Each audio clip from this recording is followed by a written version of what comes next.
Hi everybody, we have a video litter update of mini Australian Labradoodle puppies for you today.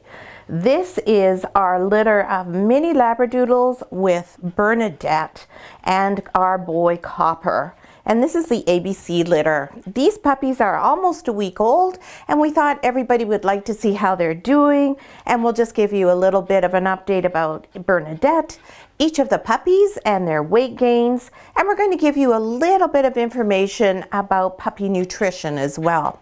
So Bernadette's doing very well. She takes her mothering role very seriously. So she's still likes to dig this carpet up as much as possible and wrap her puppies up in it. So if you watched our birth announcement video, we told you about how we have this blanket over the whelping box to give Bernadette a roof. So we just rolled it back so we could film the video, but otherwise Bernadette does have the roof over her puppies still, which does seem to make her feel more secure. Now previously we also had coverings on the French doors of the whelping room, and now we have removed those. Bernadette seems to be a little bit more comfortable when she can see who is out in front of her room. And let me tell you, if there is someone out in front of her room that she doesn't approve of, you hear about it. Bernadette may be little, but she can have quite a big voice if she wants to. Whenever someone comes to our front door, which is located quite close to the whelping room, Bernadette is also on high alert. She has a lot of barking, and it's an alarm bark that she tells us, don't let anybody in, don't let anybody near my puppies. And she doesn't particularly like it if any of the other dogs are hanging around outside of the glass doors looking in on her puppies. She's very, very protective of them. Bernadette's doing very well with her eating. She is eating a completely raw diet, and she is eating a good variety of different proteins. So she is having, or she has had, lamb, chicken, beef, venison, salmon. She's had some Arctic char, and she has quite a bit of tripe in her diet.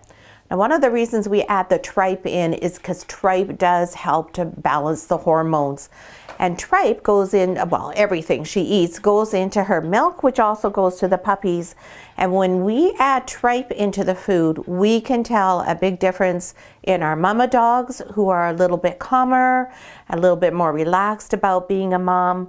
And in our puppies, we can see the puppies are a little bit more focused and a little bit calmer. Now, if you look at the puppies right now, some of them are feeding at the milk bar, but they're all here really nice, calm, quiet puppies. And that's what we like to see.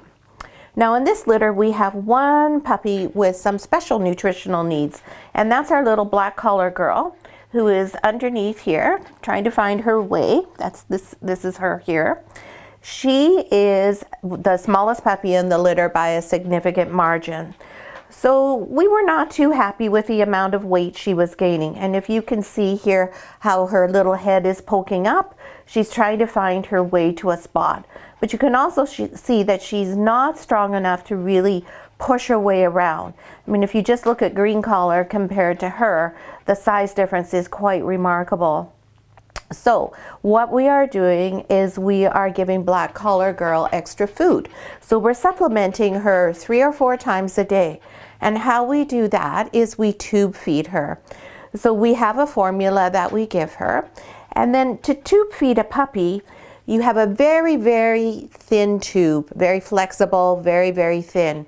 And you measure the tube from the puppy's mouth to their stomach. And I'm just going to use Black Collar Girl because she is the one we're doing this with, so you can understand what I'm talking about. Hey, baby. And of course, I talk to them as always, but no, they can't hear. So we measure from here down to the stomach area. And then you mark that on that little thin tube.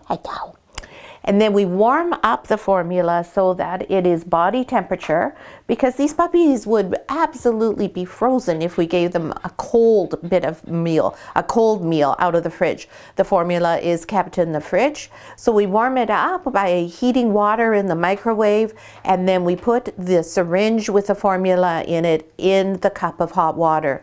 You don't want to microwave the formula, as that will break down the goodness within the formula. So we just heat it up up in the syringe in the warm water.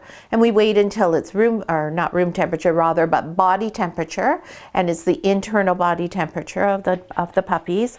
And then you put the tube down right through her mouth. It goes right the way down into her stomach. And then you just quickly put all of the food in. So right now we're supplementing her about 7 milligrams, milliliters, I think it is, 3 or 4 times a day.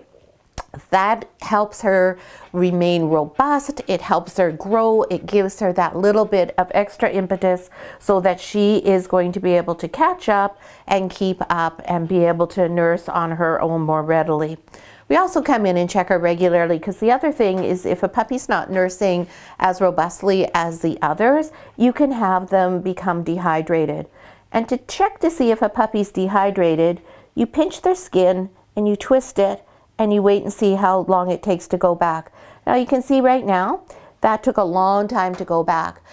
As soon as this video is finished, she is going to be tube fed again, and that's why it's a little bit slow going back, because she hasn't had her afternoon feeding. Whereas if you take green collar here, I can't twist his skin, I can just pinch it and you see it goes back almost immediately. So that's something that we're always keeping a close eye on. It's not too bad, but it's a little bit slower than I would like it to be. If it was really slow and she really was, like the skin stayed up like this and took a long time to go back, if it didn't go back down flat again, then we would do what's called sub-Q fluids. And that's just a saline solution, and you take a needle and you insert it subcutaneously under the skin, and then you give the dog the fluids. Being dehydrated is just as critical and potentially fatal as not eating enough. So both those things have to be done. And indeed today, we'll keep an eye on her again, and if we need to, we'll also give her sub-Q fluids as well as giving her the additional formula. But you will see from the other puppies that Bernadette's milk bar is very nutritious. Part of that comes from her eating a raw diet as opposed to a processed food diet. It does give more bioavailability and more metabolized energy for the puppies through mama's milk.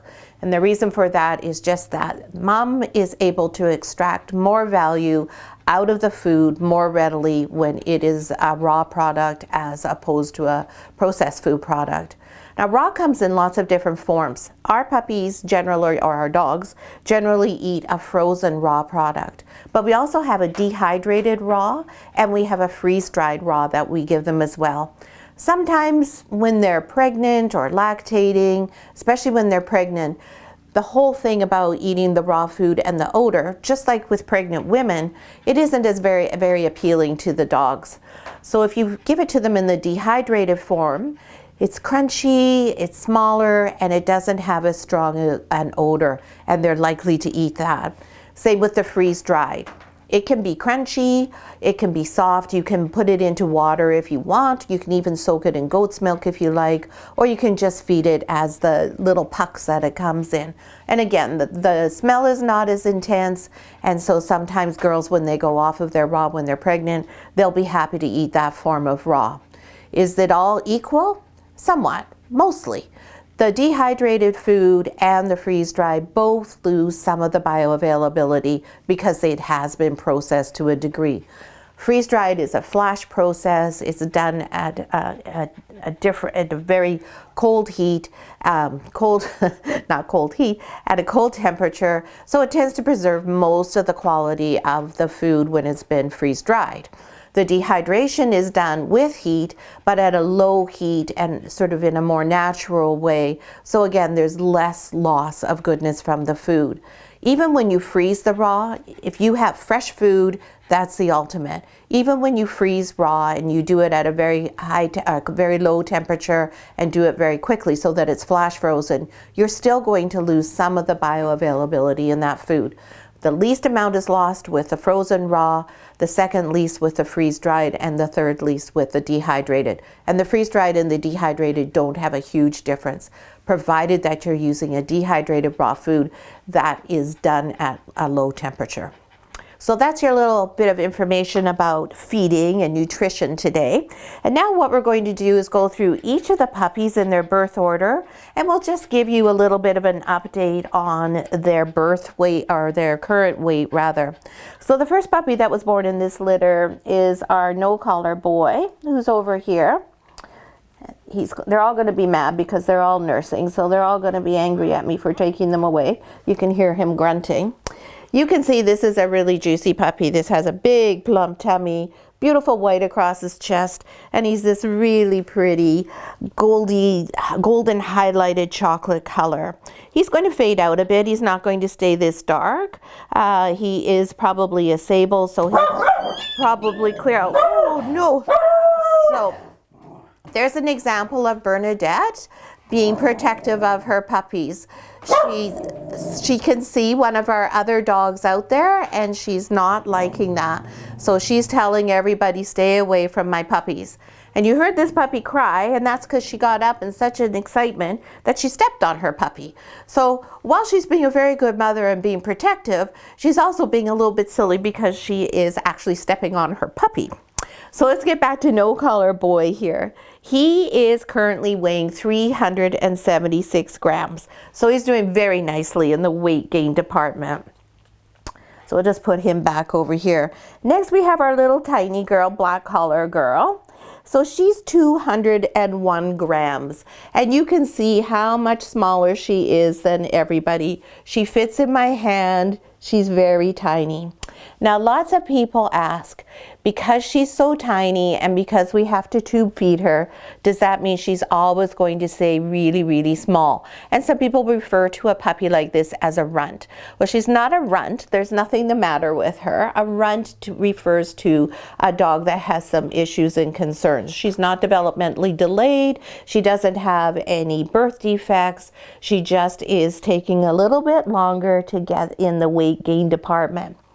Now, if you've been following us for a while, we had a litter in July last year, the afternoon tea litter, and one of the puppies in that litter's name is Raisin, and Reynolds named him Raisin because he was so tiny.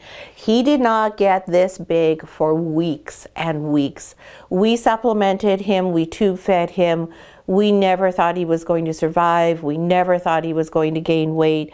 He was just always really tiny. He weighed about 118 grams for 118 to 125 grams for about 10 days. He didn't get to the 200 gram mark for a long time. This little girl's only 6 days old and already 200 grams.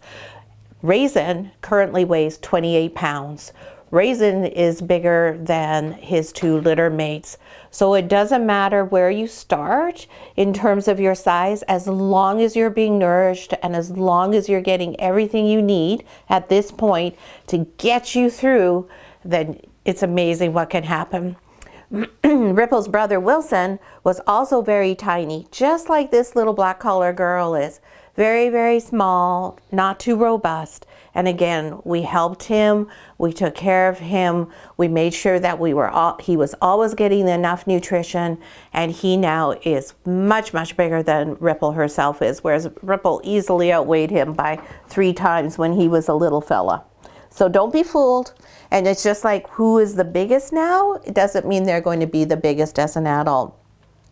So the next puppy is Green Collar, who is the biggest in this litter. So we go from Ms. Small and Petite to Mr. Chunky Monkey here. Oh my goodness, this is one very, very plump puppy. Look at that tummy. Oh my word. And look at what we have on the side of this puppy's face. What's that?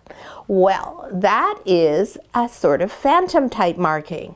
Is this puppy a phantom? No, I think this puppy is a sable. You can see the lightning on his coat here in the brown color. I think he's going to be just like his mama, Bernadette, in terms of what his color is going to end up being. So he may look brown for now, but I suspect he's going to come out and be a much more of a caramelly, sort of reddy kind of color than he's appearing right now. And Mr. Green Collar is an amazing 414 grams. This is one chunky puppy. That's also very chunky. He's not having any problems finding where the milk department is and what to do with it. Next on the list is Pink Color Girl. Bernadette, are you hogging the show? Are you making sure nobody can see your puppies even on the video? Would never surprise me if she had that figured out. Pink Color Girl is our other brown and white party girl. This is a really pretty little puppy. I love this little white dot on her head here. And is she a sable? I don't think so. I think she is probably a chocolate. Now, even though she's a chocolate, chocolates generally do fade. So while they may go home with a very nice dark chocolate coloring, usually that brown will lighten up as time goes on, or silver. And Pink Color Girl is coming in at 293 grams.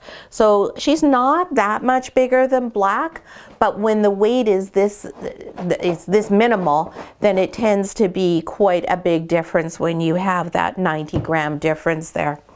Well, it's almost a half the weight, so it is quite a big difference. And last but not least is little Red Color Girl. Red Color Girl is our caramel party. She's a really pretty, beautiful, dark red caramel markings here. Very, very nice shade. And that will probably turn to being even darker as time goes on. She's got a nice, well-marked back. Hello, baby.